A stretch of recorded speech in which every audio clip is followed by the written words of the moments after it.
नमस्कार, मैं ब्रिजेश चौरसिया। स्वागत है आपका हमारे प्रोग्राम गेस्ट ऑन हेल्थ में। आज हमारे साथ बात करने के लिए दोबारा फिर से मौजूद है डॉक्टर फराह मैम। आपका बहुत बहुत स्वागत है। Thank you so much ma'am, जैसा कि देखा आपने कि इस समय गुजरात में चांदीपुरा वायरस से 15 बच्चों की जो है डेथ हो चुकी है।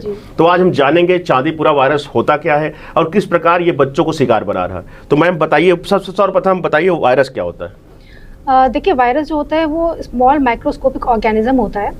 तो ये एक तरह से लिविंग और नॉन लिविंग के बीच का कनेक्टिंग लिंक होता है। तो वायरस तो यूं तो आसपास बहुत से वायरस हमारे घूम रहे हैं, लेकिन वो इनएक्टिव फॉर्म में पाए जाते हैं, वो एक्टिव नहीं होते हैं। उनको एक्टिव होने के लिए कोई ना कोई चीज़ चाहिए होती है, जैसे ह्यूमन भी हो सकते हैं, प्लांट हो सकता है, बैक्टीरिया हो सकता है या फंगस। तो ऐसी चीज़ें मिलने के बाद वो वहाँ जाके एक्टिव होते हैं। तो ये अपने साथ जो है कुछ जेनेटिक मटीरियल लेके चलते हैं, जैसे कि DNA, RNA, जिसकी वजह से वो जल्दी से रेप्लिकेट होते हैं। तो जब भी ह्यूमन बॉडी में पहुँचते हैं तो वहाँ पर जाके अपने नंबर को बढ़ाते हैं, वहाँ जाके रेप्लिकेट होते हैं, एक्टिव फॉर्म में आते हैं। तो वहाँ से वो जाके इन्फेक्शन कॉज करते हैं। तो मैम चांदीपुरा वायरस भी सेम वायरस ही है वही? जी, ये भी एक तरह का वायरस है, चांदीपुरा वायरस। तो मैं कैसे फैलता है, इसका प्रसार कैसे होता है, कैसे बच्चों की शिकार लगातार बना रहा है, इस पर बताइए आप। जी, पहले जान लेते हैं चांदीपुरा वायरस का नाम चांदीपुरा क्यों पड़ा? कैसे चांदीपुरा? जी, तो ये 1965 में लगभग ये महाराष्ट्र में जो नागपुर जगह है वहाँ पे चांदीपुरा एक जगह है। तो वहाँ पे ये सबसे पहले मालूम चला था, तो इसका नाम इसीलिए चांदीपुरा वायरस पड़ा है। और ये बच्चों को ही शिकार बनाता है, मतलब 9 महीने से 14 साल के जो कम एज ग्रुप के बच्चे होते हैं तो वो इनको ज़्यादा अफेक्ट करता है, क्योंकि इस एज में बच्चों की जो इम्यूनिटी होती है काफ़ी लो होती है, वो वायरस से लड़ने की क्षमता उनमें कम होती है, तो उनको वो ज़्यादा अफेक्ट करता है। लेकिन ये कोई नया वायरस नहीं है। इसका अटैक 2003, 2004 में भी हुआ है, 2019 में भी, 2010 में भी हुआ है। तो ये कोई नया वायरस नहीं है जी।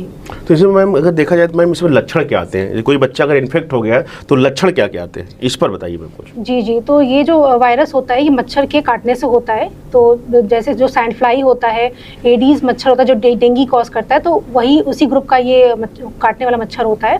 तो ये जो मच्छर होता है, मच्छर के सैलिवरी ग्लैंड में ये वायरस रहता है। तो फिर बच्चों को काटता है और फिर काटने के बाद जो सिम्टम आना शुरू होता है, जैसे कि बच्चे को बहुत तेज़ बुखार आएगा, हाई ग्रेड फीवर, सिर में बहुत ज़्यादा दर्द होगी, साथ में कई बार डायरिया भी हो सकता है, वॉमिटिंग हो सकती है। और फिर जब ये ये सिम्टम आते हैं तो उसके बाद फिर लगभग 24 से 48 घंटे के बाद ये बहुत ही ज़्यादा विकराल रूप ले लेता है। बच्चे को कन्वर्जन आना, कोमा आना, झटके आना, जैसे फिट्स या सीजर कहते हैं, तो वो सब आता है। उसके बाद अल्टीमेटली कोमा होता है और बच्चे की डेथ हो जाती है। तो ये बहुत ही फैटल वायरस होता है जी। तो मैम ये अगर देखा जाए तो मैम ये बच्चों के किस अंग को ज़्यादा प्रभावित करता है? जी, ये बच्चों को जो है जाके ब्रेन में ज़्यादा अफेक्ट करता है। ब्रेन में जाके ये इन्फ्लेमेशन कॉज करता है, तो जिसे हम जैसे दिमागी बुखार भी कहते हैं, तो फिर वहाँ जाके फिर ये दिक्कत कॉज करता है। तो मैम अगर अब देखा जाए तो मैम हमने जाना जो है चांदीपुरा वायरस है क्या, कैसे उद्भव, कैसे इसका विकास हुआ, ये शिकार कैसे बनाता है, अगर जाने तो कि अपने बच्चों को शिकार कैसे बनाता है? जी, इस पर थोड़ा बताइए। देखिए, ये जो सैंड फ्लाई या एडीज जो मच्छर होता है, ये ऐसी जगहों पे ज़्यादा पाया जाता है जहाँ पे बहुत ज़्यादा अनहाइजीनिक स्टेट होता है। जैसे कि बहुत ज़्यादा जो कच्चे घर बने होते हैं, आउटर एरियाज या रूरल एरियाज होते हैं, वहाँ पे आपने देखा होगा कच्चे घर बने होते हैं, दरारें होती हैं, तो वहाँ पे ये ज़्यादा पनपते हैं। या बहुत ऐसी जगह जहाँ बहुत नमी होती है, तो ऐसी जगह ज़्यादा रहते हैं। या गोबर है तो उन पर ज़्यादा फीड करते हैं। साथ में पानी अगर भरा हुआ है तो वहाँ पर वो होता है। तो इस केस में जो है ये मच्छर के जो लार्वा होते हैं वहाँ पनपते हैं और वहाँ पे जाके ऐसी जगहों पे जाके इन्फेक्शन कॉज करते हैं। तो मैम अगर जो है किसी बच्चे को जाता है तो इस पहले से अगर देखें तो क्या प्रोटेक्शन ले, सावधानी क्या बरतें जिससे इसका प्रसार रुके और लोगों को बच्चे जो सुरक्षित रहे, इस पर क्या कहना चाहती है आप, इसको थोड़ा बताइए। जी, तो देखिए इस केस में ना प्रिवेंशन बहुत ज़रूरी है।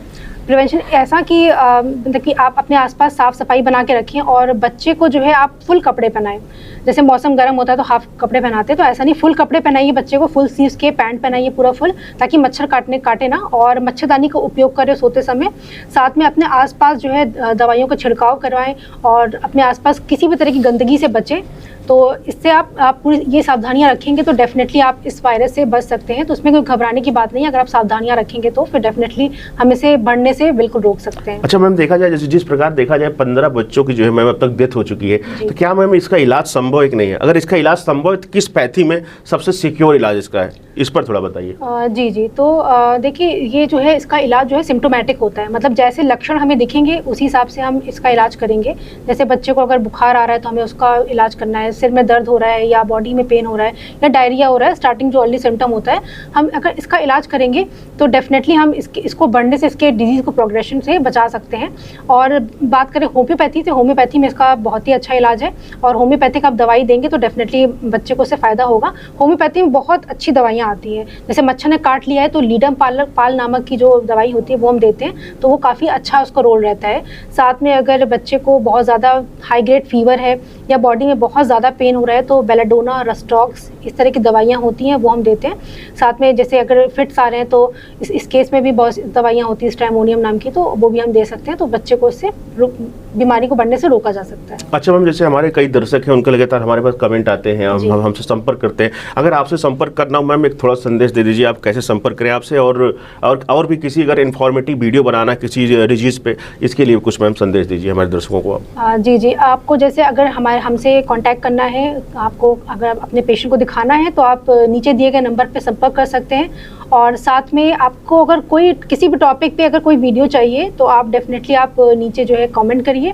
और अगर कोई आपको अगर किसी चीज़ से कांटेक्ट करना है, किसी डॉक्टर से मिलने के लिए, तो आप नीचे जो है नंबर पे कांटेक्ट किया, हमारी टीम आपसे बिल्कुल संपर्क करेगी। जी, तो ये था एक चांदीपुरा वायरस की बात, हमने जाना जो है किस प्रकार ये फैल रहा है, किस प्रकार ये बच्चों को जो है अपना शिकार बना रहा है। गुजरात में जो है अब तक 15 बच्चों की डेथ हो गई। तो ऐसे ही इन्फॉर्मेटिव वीडियो के लिए, ऐसे ही रोचक जानकारी के लिए बने रहे टीडीपी न्यूज़ 24 पर। तब तक के लिए नमस्कार।